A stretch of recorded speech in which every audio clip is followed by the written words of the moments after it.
Olá, seja muito bem-vinda, seja muito bem-vindo. Eu sou Francisco Domingos e este é o podcast Educação em Destaque, o seu programa dedicado à educação, produzido aqui direto de Brasília.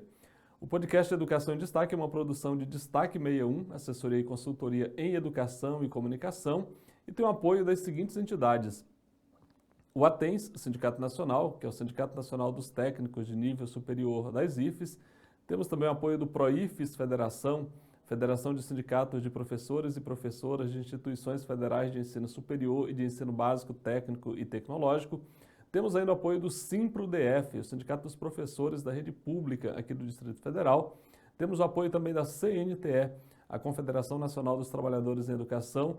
Ainda o apoio da CONTE, Confederação Nacional dos Trabalhadores em Estabelecimento de Ensino, e do SIMPRO-DF, ou melhor, SIMPROEP-DF, que é o Sindicato dos Professores da Rede Particular. E temos ainda o apoio da Clínica Saberes Neuropsico. Então, é isso, e a gente está começando esse programa que eu espero que você goste. E te peço, inclusive, que se inscreva no nosso canal, que você compartilhe esse conteúdo para que mais pessoas possam ter acesso, que você possa, inclusive, mandar ele pelos seus grupos de WhatsApp. O nosso programa de hoje está focado na uma discussão de um tema que a gente considera da maior importância, que é a questão da população PCD, né? Pessoa com deficiência. Nós temos aqui um especialista para tratar sobre isso. Eu quero muito a sua companhia até o final desse programa. Então, o nosso convidado de hoje é o Carlos Souza Maciel. O Carlos é secretário de Políticas Educacionais do SIMPRO-DF e coordenador do Coletivo Nacional de Trabalhadores e Trabalhadoras com Deficiência da CUT Nacional. Carlos, você é muito mais coisas do que isso, então eu quero que você se apresente para o nosso público. Boa tarde, olá a todos e todas. Sou Carlos Maciel, eu quero me fazer a minha autodescrição.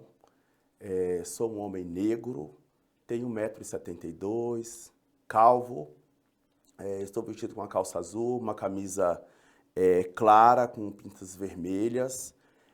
Sentado aqui à frente, estou portando o relógio dentro desse estúdio aqui, dialogando sobre a pauta da pessoa com deficiência e falar hoje também sobre a questão da educação. Atualmente, sou professor da Rede Pública de Ensino do Distrito Federal, concursado e também pela Lei de Cotas. Gosto sempre de lembrar isso, que é, na realidade, a reserva de vaga no serviço público. Sou dirigente do Sindicato dos Professores, dirigente da Central Única dos Trabalhadores. A gente está ocupando também cadeira no Conselho Distrital da Pessoa com Deficiência, coordenador do Coletivo Nacional de Trabalhadores e Trabalhadoras com Deficiência. A gente acumula outras funções aí, porque essa vida é de trabalho, de militância, de luta por direito de pessoas, dos trabalhadores e das trabalhadoras. Então, agora que você já está sabendo o que o Carlos faz no momento, vamos saber como é que foi a vida do Carlos até aqui. A gente começa, como sempre, convidando aí, conversando com os nossos convidados. A gente pergunta sobre os seus primeiros dias na escola, como é que foi. Você é paulista, que veio aqui para o entorno do Distrito Federal, e aí como é que começa a sua vida escolar, meu caro Carlos? Acho que a minha história é parecida um pouco com a grande maioria dos moradores do DF, alguns. O meu relato aqui que eu falo, né, sou uma pessoa preta, então de uma família bem carente. Meu pai era de Minas, minha mãe São Paulo. Mudaram e vieram para o entorno aqui do Distrito Federal, a cidade com o nome de Planaltina, Goiás. E lá começou a minha vida escolar. Então, no ano de 86, eu comecei a estudar na escola estadual de número 5.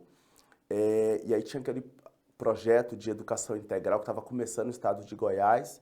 Em seguida, no meio do ano, eu fui para uma escola, onde a gente chegou lá, nessa escola não tinha nem cadeira. A gente lembra que meu primeiro dia, né, tem uma memória boa, né? A gente ficou sentado no chão ali e tudo mais, até chegar os equipamentos para a escola.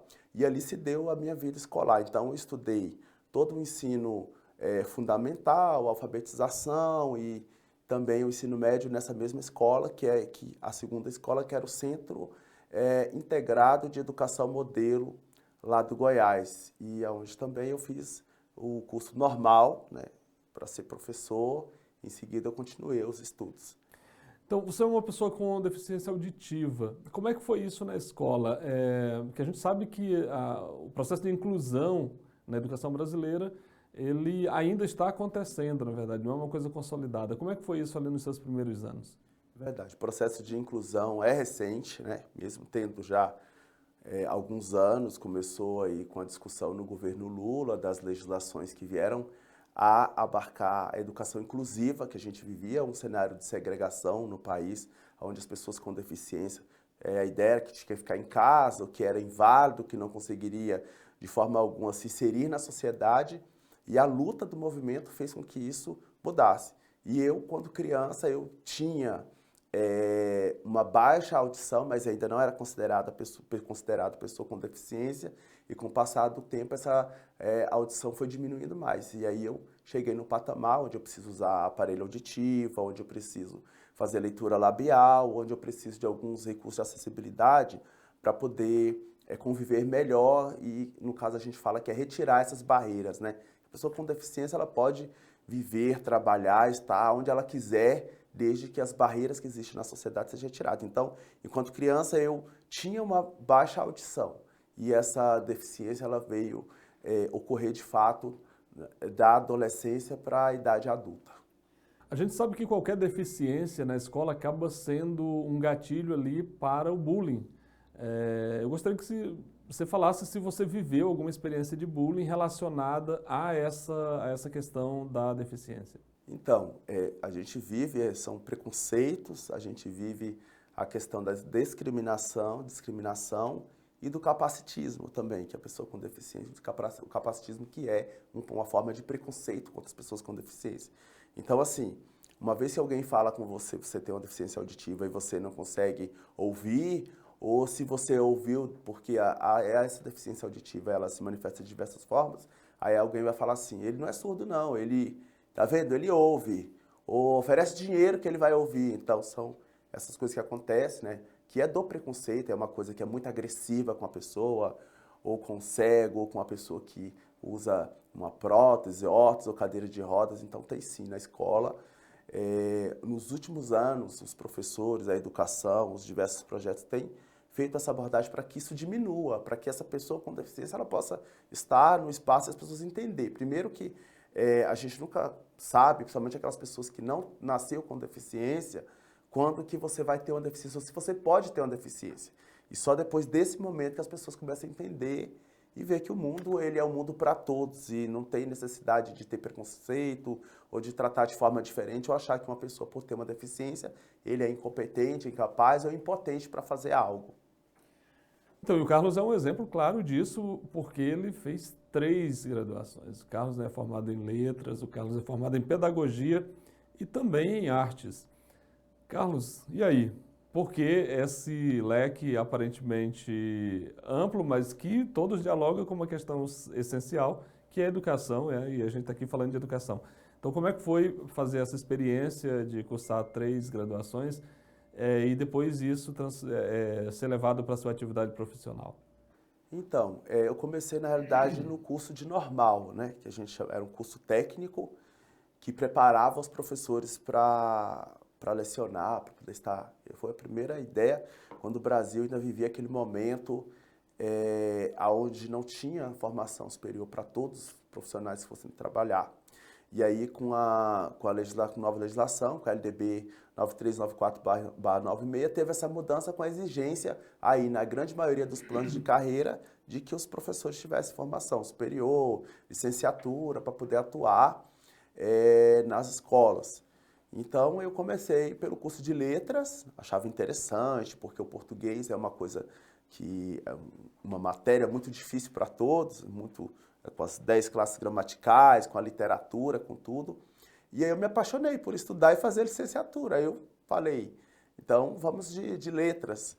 Só que depois eu descobri que para dar aula para para a educação infantil eu precisaria ter a pedagogia. Então, ingressei em mais um curso e antes de terminar o curso de letras já estava fazendo o curso de pedagogia, por já ser professor e estar atuando nessa área.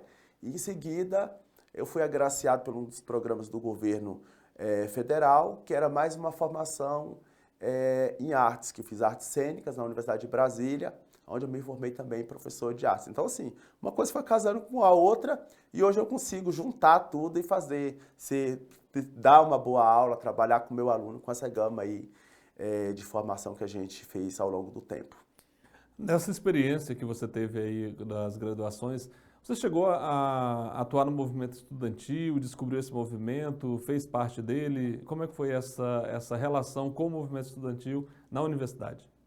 Na universidade, eu tive sim contato com o movimento estudantil, já no ensino médio, assim, a gente acaba percebendo que, por que eu sou da militância? Porque a coisa às vezes já está ali em você. Então, eu já fazia movimento dentro da escola, eu fiz um movimento com os alunos que eu parei a escola, minha escola normal, a gente ficou 2 dias sem ter aula, porque a gente fez uma reivindicação lá, e aí eu fui, né, fazer a conversa com o pessoal, e aí eu falei, olha, eu acho que eu levo um jeito para essa coisa aqui de estar à frente, de falar, de movimentar as massas.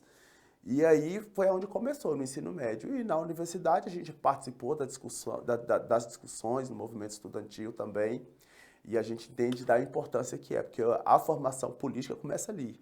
Ela se dá ali, começa em casa, mas no movimento estudantil, no meio desses movimentos, é onde ela começa a se consolidar. Uma pessoa PCD, ela é recebida nesses espaços de movimento. Porque assim, uma coisa é você estar lá no seu lugar, na sala de aula e tudo, uma outra coisa é você se tornar um protagonista do seu momento. Você percebeu que ali também havia discriminação, enfim, como é que era essa relação? Não é simples não, pergunta bem interessante, falar que como é que uma pessoa com deficiência ela vai se inserir, né, no meio de um movimento, né, de um movimento estudantil ou de um movimento de luta de classes, ela vai se inserir como a outra, só que na realidade o grande problema não é para o coletivo, e sim para essa pessoa, porque uma vez que não tem acessibilidade, ele tem dificuldade. Eu, por exemplo, dependendo da questão do som, eu preciso ter uma amplificação do som, ou se tiver naquele bando de gente ali, eu tenho dificuldade de decodificar o que uma pessoa falou, se alguém falar virado para o lado eu não entendo, então aí eu tenho que pedir para repetir, mas a gente fica ali insistente, né? Você fica ali, olha, eu quero ser ouvido, eu tenho uma pauta, quero colocar e quero debater sobre isso aqui com a maioria. Então, acho que a insistência é muito importante e aí a gente vem de uma forma qual?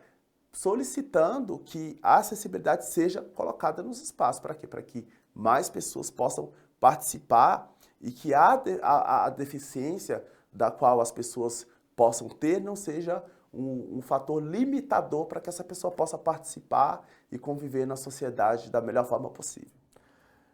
Você se reconhece como um militante ali, já desde o ensino médio, atuando, se percebe até com potencial de liderança, leva isso também para o movimento estudantil na universidade. E aí, como é que surge o Carlos no movimento sindical? Você prestou concurso, foi trabalhar e tudo, e aí como é que você chega, como é que você descobre o movimento sindical? Então, a gente se descobre pela insatisfação de entender que muitas das vezes a gente pode não estar assistido, né? Então a pessoa não se sente assistida. Então eu tenho uma reclamação que desde quando criança eu sempre me percebi homem preto, né? E aí não é só a deficiência que é um fator que me exclui, mas também um fato de ser uma pessoa preta. Então eu tinha vontade de trabalhar. Meu sonho era trabalhar num shopping e ser vendedor de shopping. Nunca consegui, porque eles sempre fizeram análise da questão da cor da pessoa. E eu sempre corri na questão da formação. E aí eu sempre falei, olha, eu tenho que mudar isso aí, não tem como é que pode? Eu não posso trabalhar no shopping porque eu sou preto, e sempre vem eles, desculpa. E depois eu descobri também que eu precisava ter formação para fazer a discussão. E entendendo que das limitações que é colocada para as pessoas, ou é por causa da cor, ou por causa da formação, ou porque você não pode falar, você tem que obedecer, tem que seguir uma regra, e eu sempre fui no sentido assim, olha, as regras precisam ser discutidas, devem haver regras para que haja organização, mas elas não podem ser o fator final. Então, pelo entendimento até de dizer que não é a lei que faz o direito e a luta, mas a luta faz a lei. Aí que a gente se colocou, eu sempre me coloquei, fui professor temporário na rede durante muitos anos, sempre discordei da forma do tratamento, da forma que é colocado para esses trabalhadores o trabalho e as obrigações, e aí acabei me percebendo também como um possível dirigente sindical. E aí toda essa forma de fazer, essa necessidade, essa vontade de lutar, me trouxe aqui para o movimento sindical e eu já estou aqui há um tempinho fazendo a luta pelo direito dos trabalhadores e das trabalhadoras. Então, mas fala pra gente como é que foi essa descoberta ali. Em que situação, em que contexto você se percebe como um potencial dirigente sindical e como que o sindicato te recebe? Porque uma coisa é você querer, uma outra coisa é essa estrutura se abrir para te receber. A gente sabe que não é tão simples, né? Então, conta aí. Na realidade, são duas coisas. Primeiro é que ninguém abre para você, você abre, você vai lá e abre a porta. Então você chega lá, se precisar, você abre, né? Pede para alguém abrir, se não der, a gente empurra a porta e entra do mesmo jeito. Então é assim que a coisa funciona. Então, no movimento sindical, sempre participei de todas as atividades, né? Então tinha movimento de paralisação, eu estava lá. E isso sendo professor temporário, não tendo as garantias de direito, eu já fazia a discussão. A gente precisa melhorar o direito desses trabalhadores que têm um direito precarizado.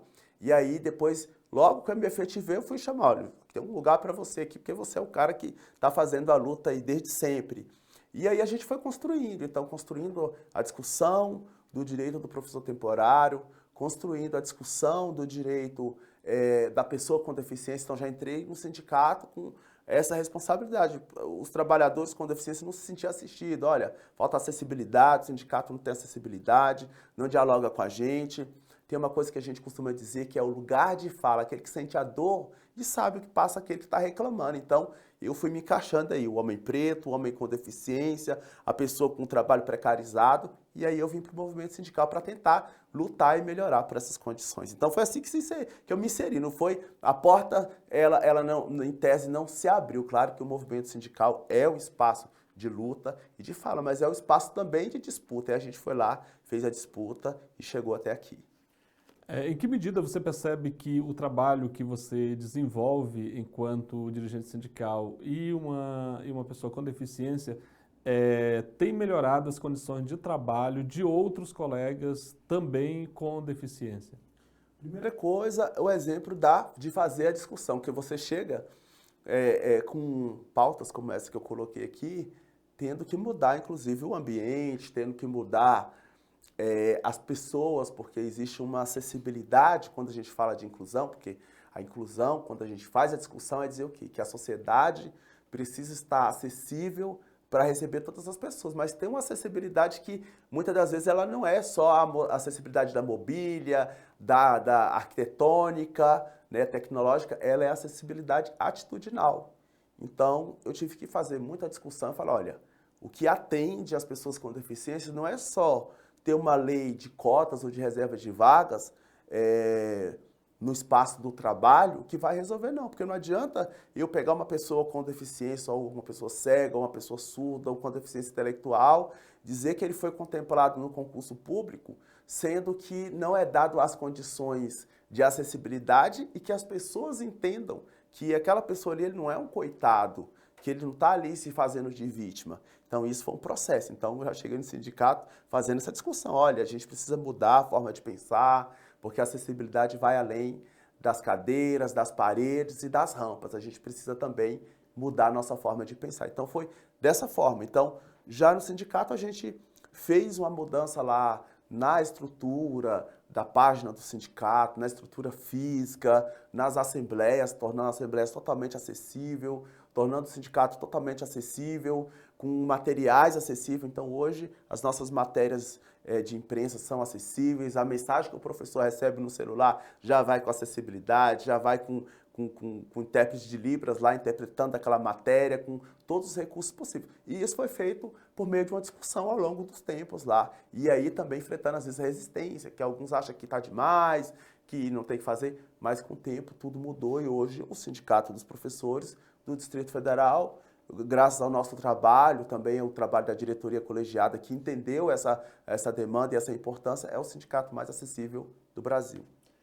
Nós estamos aqui no Distrito Federal e você é professor da rede do Distrito Federal e você acaba de descrever as mudanças que ocorreram ali no interior do sindicato para que ele se torne, né, para que ele tenha se tornado esse sindicato, essa entidade tão acessível.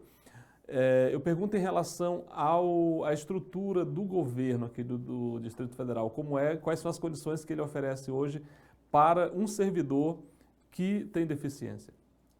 É um outro espaço de luta nosso também, né? A gente tem cobrado do governo que não forneça só, conforme já está na lei, o espaço lá que é a reserva de vagas no concurso, mas que esse trabalhador, quando ele chegar na escola, ele não seja colocado para trabalhar no segundo andar, onde a escola só tem escada e o trabalhador é uma pessoa que usa cadeira de rodas, uma pessoa que usa muleta. Então, dizer que as escolas têm que estar acessíveis e respeitar as leis que existem de acessibilidade. O Distrito Federal, nos últimos anos, tem avançado na questão da inclusão, na questão da acessibilidade, mas precisa avançar muito. Recente, agora coisa de 1 mês, 2 meses, a gente teve a conferência do Distrito Federal da Pessoa com Deficiência. Vários assuntos foram levados para lá, fazendo inclusive o apontamento. Hoje o DF tem mais ou menos 200 mil pessoas com deficiência e das diversas deficiências. E todas as pessoas começam na escola. Então a escola tem que estar acessível para receber o aluno, que é um aluno com deficiência. Com esses anos todos de política, esses alunos com deficiência também têm se tornado trabalhadores. Muitos desses trabalhadores, professor, professora, da carreira assistência como secretário escolar, entre outras funções, e essa escola tem que estar acessível. Como a gente discute a inclusão na escola e a acessibilidade, e as pessoas saem dali com a formação, então é na escola que as coisas começam. Então, a gente tem cobrado que as escolas estejam mais acessíveis, que tenha mais espaço, a contratação de mais pessoal, suporte técnico para poder atender esses alunos com deficiência, para atender também os trabalhadores, são professores, professoras, entre os outros trabalhadores que têm deficiência. Então, o DF está numa condição melhor do que alguns estados, mas precisa melhorar muito. A gente precisa de uma secretaria da pessoa com deficiência mais efetiva, a gente precisa de uma rede que atenda aos anseios da população com deficiência, que são os nossos alunos. Esse ano teve um aumento de mais de 25% da quantidade de alunos autistas na sala de aula. E a gente vive um momento que é uma transição, né? Então, a gente precisa estar apto para receber esses alunos, para receber os diversos dilemas que vêm com essa inclusão e fornecer a essas pessoas o direito pleno à educação, o direito pleno de viver em sociedade e de não ser segregado e nem excluído em razão da deficiência.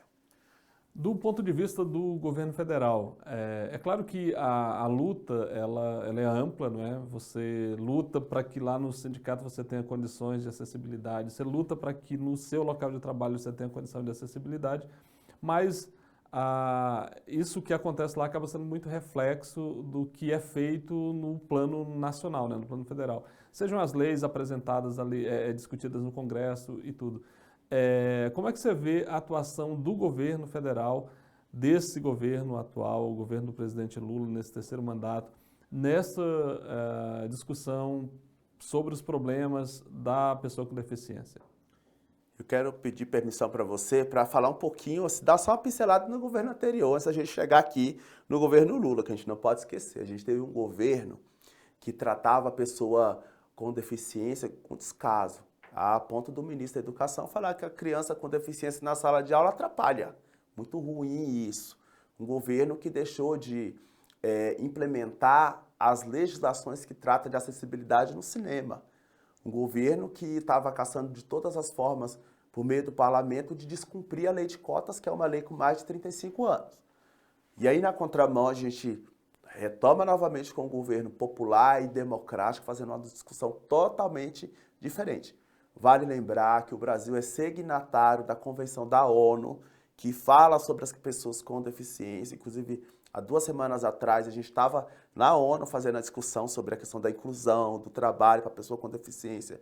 E isso no momento onde o governo que esse governo popular e democrático faz um convite às entidades da sociedade civil, da qual eu faço parte da CUT, para poder estar na ONU e participar de uma discussão com mais de 180 países, falando sobre a questão da deficiência, né, da deficiência, das possíveis questões de acessibilidade, tecnologia, inclusão para o trabalho, dos problemas que a gente tem recente com esses desastres que têm acontecido, aonde e como ficam as pessoas com deficiência e da inclusão para o trabalho. Esse governo agora, e aí colocando, ele vem aí com dois programas muito importantes. Um deles é o novo Viver Sem Limites, que é um programa com várias metas para poder atender as demandas das pessoas com deficiência, e essas demandas elas são diversas demandas, porque você tem demanda de educação, de saúde, de mobilidade, da questão do emprego. Então você tem uma gama de questões que precisam e políticas que precisam ser feitas para atender essas pessoas. Então esse programa Viver Sem Limite 2 é a continuação do que foi feito no governo anterior do presidente Lula, novamente retoma de forma forte para poder atender essa demanda. E aí a gente precisa lembrar o seguinte, a gente pegou um governo muito ruim, né, muito no sentido de retirar direitos, com a pandemia que foi voraz, com a pandemia que excluiu e tirou várias pessoas com deficiência do cenário, com a falta de investimento e agora com a necessidade de ter um programa que atende. E a outra frente do governo Lula em relação ao tratamento para as pessoas com deficiência é a implementação do IFBRM, que é o Índice de Funcionalidade Brasileiro Modificado, que é uma avaliação que vai ser feita para todas as pessoas com deficiência, para poder encaixar na questão do trabalho, na questão do BPC, na questão da escola, para poder implementar políticas e retirar as barreiras que eu estou falando aqui desde o início. Então, é um governo que já chegando, né, implementando todas essas políticas. A gente vai ter agora, no mês de julho, a Conferência Nacional das Pessoas com Deficiência, vai ser do dia 14 ao dia 17, onde a gente vai estar também debatendo todos esses temas. Mas dizer que o governo Lula já chegou fazendo política e apresentando programas para as pessoas com deficiência. Então, esses programas, eles têm efeito, né, geral na sociedade, que é melhorando a mobilidade, melhorando a questão do ensino, porque esse Viver Sem Limite 2 ele vai atuar em todas as políticas dos ministérios também. E no Congresso Nacional, como é que você vê a discussão das pautas de interesse da pessoa com deficiência? O Congresso Nacional é um problema, porque atualmente a gente tem um Congresso Nacional conservador, né? Lá no Congresso Nacional a gente tem a Comissão da Pessoa com Deficiência, e essa comissão ela debate as legislações voltadas para as pessoas com deficiência. Qual é o problema de ter uma comissão dessa e de muitas das vezes não ter a representação de fato de pessoas que estejam lá e que entendam a questão do direito da pessoa com deficiência de estar incluído, de ver em sociedade, porque muitas das vezes vão tocar projetos que vai na contramão da inclusão e, na realidade, defendendo a segregação, que é tirar a pessoa com deficiência da escola inclusiva, levar para uma escola exclusiva, né, os diversos tipos de escola exclusiva que tem, e não é isso que a gente defende. Então, é um congresso conservador, tem várias leis lá pautadas para ser tratadas sobre o direito das pessoas com deficiência, e a gente está de olho e acompanhando para que esse congresso não recue nos direitos que as pessoas com deficiência têm. Um exemplo de lei é a lei de cotas. A lei de cotas ela tem mais de 35 anos e até agora não foi implementada na sua íntegra do que a lei prevê. Imagina, uma lei com 35 anos, já tá, eu tenho 45, está quase a minha idade, já indo para a velhice, né? Eu, né, chegando aí na idade de 40, 50, e ainda não foi implementada, porque os interesses econômicos, as empresas, diversos setores da sociedade quer excluir a pessoa com deficiência e aí usam como desculpa dizer que a pessoa com deficiência não está preparada ou que a pessoa com deficiência não tem como estar naquele espaço, como foi a discussão há um tempo atrás das empresas de segurança que falavam que a pessoa com deficiência não pode trabalhar na empresa de segurança. Então, um congresso como esse, ele atua em quê? Tentar flexibilizar a lei, retirar direitos, e aí a gente precisa atuar, né? O movimento social, a sociedade civil, fortemente para que isso não aconteça, porque a gente tem um lema que é dizer nenhum direito a menos. Então a gente vai lá e luta para que se amplie direito, não que esses direitos sejam retirados. Carlos, e na mídia, como é que vocês percebem a relação da mídia, que é numa sociedade, num país tão grande, né, tão diverso como é o Brasil, a mídia tem uma importância muito grande. Então, assim, como é que vocês percebem, você que é do movimento, percebe que a mídia cobre essa pauta? Como é que ela abre espaço para as pessoas com deficiência? Eu gostaria que você fizesse para a gente aqui que você tecesse considerações a respeito do papel da mídia na relação com esse tema que é a pessoa com deficiência. Então, nesse momento, a mídia tem ajudado bastante. Vale lembrar que a mídia também é quem muitas das vezes ataca o direito das pessoas quando acaba invertendo a discussão da economia, porque acessibilidade e inclusão se faz com investimento. Então, se a mídia fala que tem que fazer o corte, né, dos gastos na questão social, ele está tirando o direito também das pessoas com deficiência. Mas, nesse momento, tem uma sensibilidade muito grande para a questão das pessoas com deficiência, de entender que essa pessoa tem que estar incluída, que não tem que ter barreira, que uma cidade precisa ter rampa, que uma pessoa com deficiência precisa estar na escola. Então, existe uma discussão muito forte de apoiar a pauta da pessoa com deficiência. E aí lembrar, né, o Brasil é signatário da Convenção da ONU, então todas as leis que surgiu em seguida com quê? Com essas diversas ações do mundo para que os países, o mundo esteja acessível e esteja com condições para que todas as pessoas possam viver. Então, a mídia abraça essa questão. Então, leva a discussão do autismo, leva a discussão da inclusão, das diversos tipos de deficiência, da questão das vagas para pessoa com deficiência no espaço do trabalho, no estacionamento. Então, eu acho que a mídia tem ajudado, sim, mais ajudado nesse momento diretamente do que atrapalhado. Mas é preciso lembrar sempre que inclusão se faz com investimento. Uma sociedade inclusiva é uma sociedade que investe em educação, investe em saúde, em formação dos trabalhadores, investe nas questões arquitetônicas, tecnológicas e que inclui as pessoas. Carlos, a gente sabe que grande parte dos cursos de formação nas áreas de licenciaturas, assim, em geral, eles estão hoje no formato EAD, de educação à distância. Como é que isso dialoga com os interesses da pessoa com deficiência? Isso limita, isso amplia? Qual a importância disso nessa pauta que você defende? Eu, por ser educador, eu não faço uma discussão contrária à EAD, porque a EAD é uma das modalidades de ensino.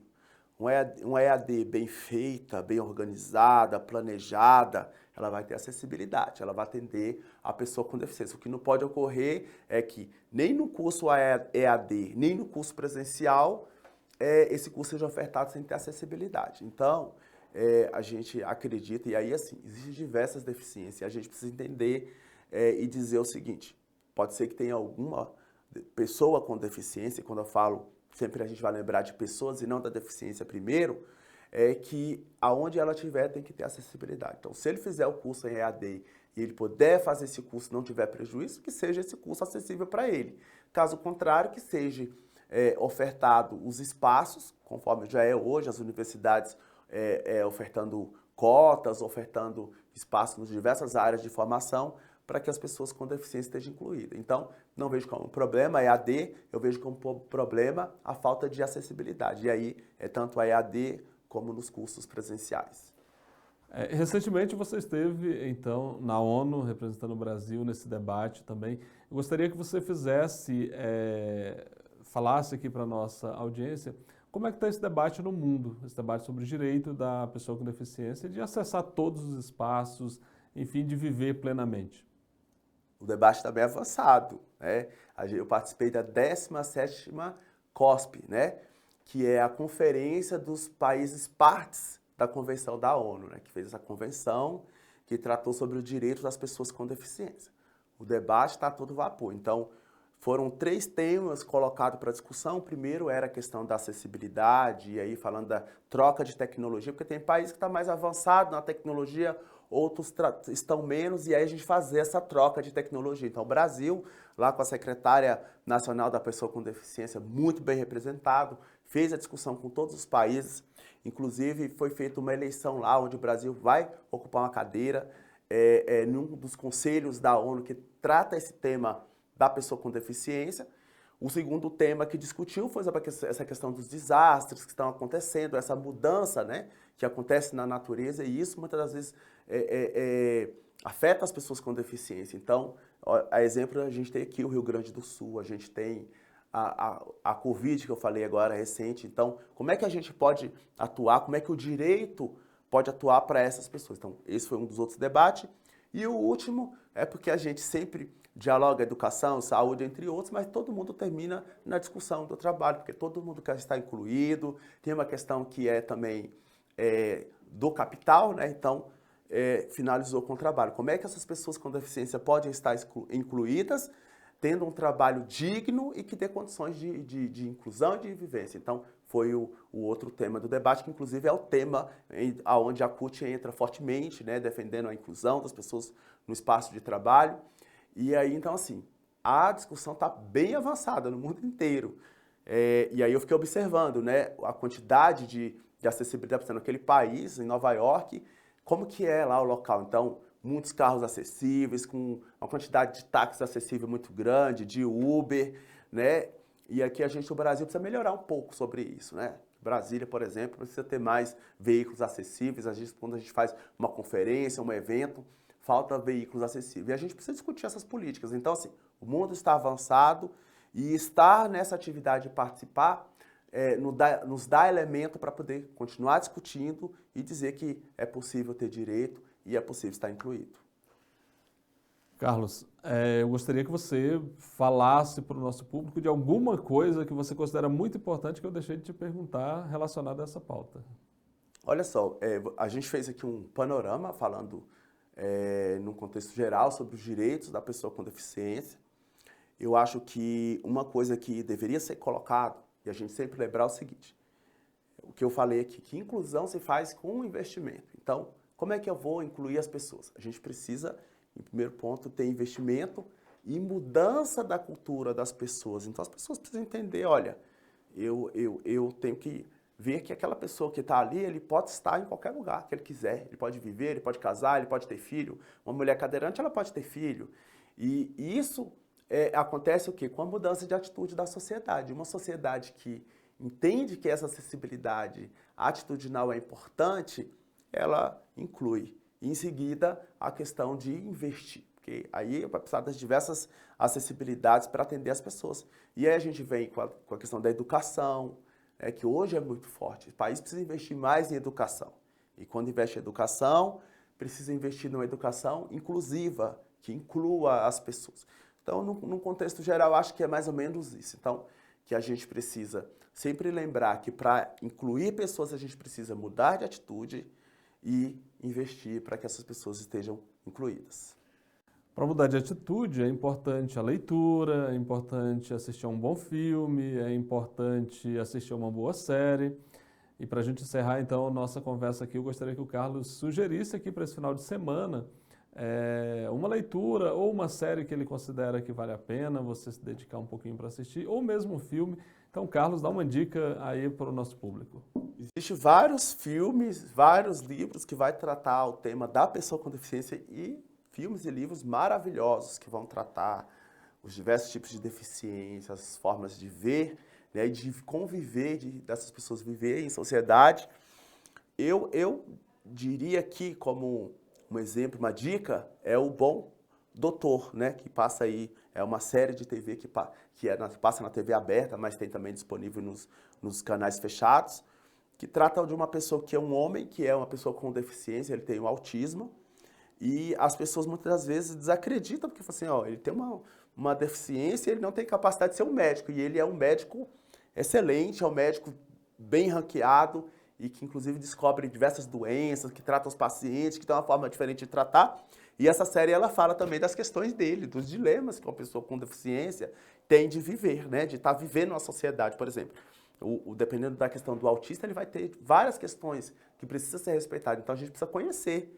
Então, fica a dica, né, o Bom Doutor, eu acho que é uma boa série para que as pessoas possam ir atrás e assistir. E aí, Bom Doutor, porque é a tradução que é feita do inglês para o português, tá? Mas se procurar é isso. Então, aproveitando, vou acabar esticando aqui um pouquinho, porque ele falou sobre o autismo, que está presente nessa série que o Carlos sugere aqui para gente. Mas antes ele havia falado que é crescente o número de pessoas com esse diagnóstico, né? Está presente ali nas escolas. Carlos, a minha pergunta seria então, o que está acontecendo? Existe mais investigação e, portanto, acaba se descobrindo que tem mais casos, ou teria algum outro fenômeno que justifique esse crescente número de casos de autismo? Então, se a gente for falar sobre a questão das deficiências entrando no autismo, as pessoas com deficiência sempre existiram, tá? Agora, o que tem mudado é a forma que a sociedade tem tratado. Antigamente, a pessoa com deficiência era colocada ali de forma segregada ou virada alguma espécie de atração para alguém e tal. Hoje em dia ele vai para a escola, é feito um diagnóstico na escola, a própria questão de saúde já trata desde criança, fazendo N testes, e com certeza é feito sim um diagnóstico já bem antecipado do que era feito antes. Então, o aluno, quando ele chega no ensino fundamental, ele já vem da creche, nesse momento, diagnosticado. Então, isso coopera bastante para o aumento. Agora, vale lembrar que questões como uma epidemia como essa que teve, questões de guerra, por exemplo, a guerra, quando finaliza uma guerra, você vai ver que o número de pessoas com deficiência onde teve aquela guerra aumentou e muito, tá? No nosso caso, no nosso país aqui, a gente teve a epidemia e também as questões naturais que eu falei, né, lá no caso do Rio Grande do Sul, que pode também ter um aumento. Mas esse aumento de crianças com laudo, diagnóstico de pessoas com deficiência, a exemplo do autismo, se dá também pela uma melhora na capacidade do Estado de assistir e de acolher. Carlos, muito obrigado pela conversa. Espero, inclusive, contar com você aqui outras vezes para a gente continuar explorando esse assunto. E para você que nos acompanhou até agora, muito obrigado. Olha, você pode compartilhar esse conteúdo. Eu falei para você lá no início, o conteúdo é de excelente qualidade, informações muito importantes que o Carlos trouxe aqui para nós. Então você pode compartilhar, inclusive e sobretudo nos seus grupos de WhatsApp, fazendo com que esse conteúdo possa ir muito mais longe. Aí você aproveita, se inscreve nesse canal, curte esse conteúdo e se puder também, você dá uma ajuda aí pra gente. Lembra que aparece um QR Code aí? Então, você pode apoiar o nosso canal. É isso, muito obrigado, até a próxima semana.